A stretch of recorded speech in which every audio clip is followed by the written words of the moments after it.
जमुना में हम आपको दिखाना चाहते हैं कि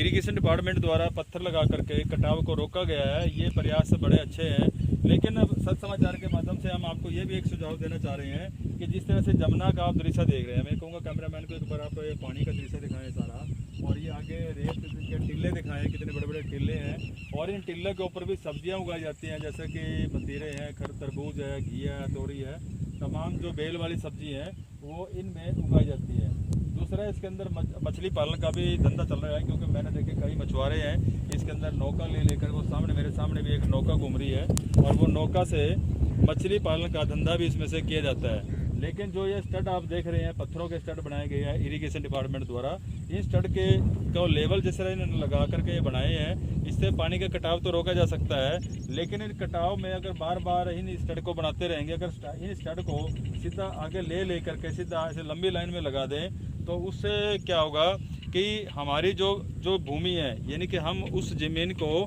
उपजाऊ उसमें भी ला सकते हैं, उसके ऊपर सब्जियां और इसके उगा सकते हैं, और ये परमानेंट इस पे खेती की जा सकती है। या तो किसी की प्राइवेट किसानों की ये ज़मीन हो सकती है, अगर प्राइवेट नहीं, ये जमुना की कोई खेती है, तो इसमें सरकार पेड़ पौधे भी लगा सकती है, और इसमें कोई फसलें भी इसमें उगाई जा सकती है। इसमें जैसे कि गेहूं की फसल है, धान की फसल है, तो पानी अगर यहाँ से मिल जाए तो वो फसलें भी इसमें उगाई जा सकती है। लेकिन जिस तरह से लगातार स्टड बना के छोड़ रही है इरिगेशन डिपार्टमेंट, और लाखों करोड़ों रुपये इस पर लगाया जा रहा है, यदि इरिगेशन अगर इस प्लान को लेकर के चले कि इसको सीधा जैसे कि एक मेड़ बनाई जाती है, इस तरह की मेड़ बनाई जाती है, लगातार अगर एक टारगेट फिक्स कर ले कि इतने किलोमीटर में हमने इसकी मेड़ बनानी है पत्थरों की, तो भविष्य में आगे ये स्टड बनाने की जरूरत नहीं पड़ेगी, वो मेड़ से पानी रोका जा सकता है। जिस तरह जब स्टड लगाकर पानी रोका जा सकता है, इसको लगातार हम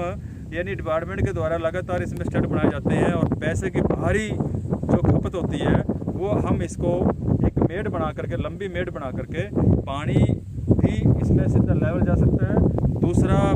जो बार बार भूमि का कटाव होता है, किसानों की फसलें बर्बाद होती हैं, किसानों के पैसे बर्बाद होते हैं, ज़मीन जो है कटाव में चली जाती है, वो कटाव भी इसमें बच सकता है, बशर्त है कि इसमें थोड़ा सा सरकार भी उसकी तरफ पहल करे। बेशक से किसानों से पैसा चार्ज कर ले सरकार, कि किसानों से बातचीत की जा सकती है कि हम ये पत्थर लगा करके, ये ऐसे स्टड बना करके इसका पानी का कटाव परमानेंट ये सोल्यूशन है। और उसमें हो सकता है, ये मैं अपने लेवल पे कह रहा हूँ कि किसानों के लेवल की बात नहीं कर रहा हूँ, हो सकता है कि किसान आपको ये पत्थरों का पैसा दे दे, क्योंकि इसके ऊपर मिट्टी डाल करके भर के उसके ऊपर का तो इसमें जो गेहूँ की है, इसमें जो धान की फसल,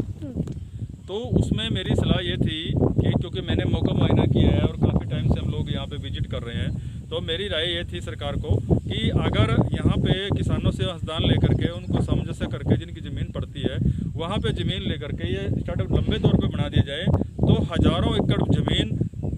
किसानों को मिल सकती है, और सरकार का हर साल का जो सालाना बजट है वो भी बच सकता है। पैसा एक ही बार लगेगा, बार बार नहीं लगेगा, और ये इतना पैसा भी लगेगा क्योंकि ऐसे लंबाई बना करके, लंबे स्टड बना करके पैसा ज़्यादा बर्बाद होता है। इसे लंबा ऐसे बनाने की बजाय इसमें ऐसा भी ले लें, जैसे कि अगर हमारे पास बजट है, एक मान ले 10 करोड़ का बजट है, तो 10 करोड़ में अगर 500 मीटर भी लंबी दीवार बनती है तो 500 मीटर बनाए, उसके बाद फिर अगले साल का फिर 10 करोड़ का आएगा, फिर वो 1 किलोमीटर बन जाएगी। इस तरह धीरे धीरे करके ये लंबाई मिल जा सकती है। पहले हरियाणा वाले इसको कवर करेंगे, फिर दूसरे राज्य वाले कवर करेंगे, तो जमुना को हर साल बाढ़ से, जैसे कि चौगामा साइड में जो बाढ़ आती है उसमें हमारे गांव भी डूब जाते हैं, फसलें बर्बाद हो जाती हैं, पशु तक भी इसमें नुकसान हो जाता है। तो ये प्रशासन को चाहिए इसके ऊपर अच्छी रणनीति बनाए, और ये परमानेंट इसका सोल्यूशन तभी हो सकता है यदि इसको लंबाई में जितनी ज़मीन की हमारे सिरे आती है, ये पुड़ से लेकर के, पुड़ के बिल्कुल इसके सीधे लंबा अगर हम इसको ले दायरा, और आगे लंबाई तक इसको स्टार्ट बनाते जाएं एक वृद्धि जोड़ करके, तो इसमें हमारी ज़मीनें काफ़ी किसानों की बच सकती हैं। ये सत्य समाचार के माध्यम से मेरी अपनी खुद की निजी राय है। हो सकता है कि मेरे से ऊपर बड़े बड़े इंजीनियर बैठे हों, लेकिन मेरी उनको भी सलाह है, सलाह कोई भी दे सकता है, तो मानना सरकार का काम है, लेकिन मैं एक अच्छी राय दे रहा हूँ किसानों को और सरकार को, ताकि ये स्टड ऐसे लंबे बना करके हर साल इसका बजट खराब ना करके एक ऐसा लंबा स्टड बना दिया जाए, ताकि इसके पैसे की बर्बादी को हम रोक सकते हैं। एक लंबा परमानेंट सोल्यूशन हमें मिल सकता है। जुड़ा रहिए सत्य समाचार के साथ। आगे हम आपको और दूसरी रिसर्च लेकर के फिर सामने हाजिर होंगे। बंसीलाल पंचाल, सत्य समाचार, करनाल।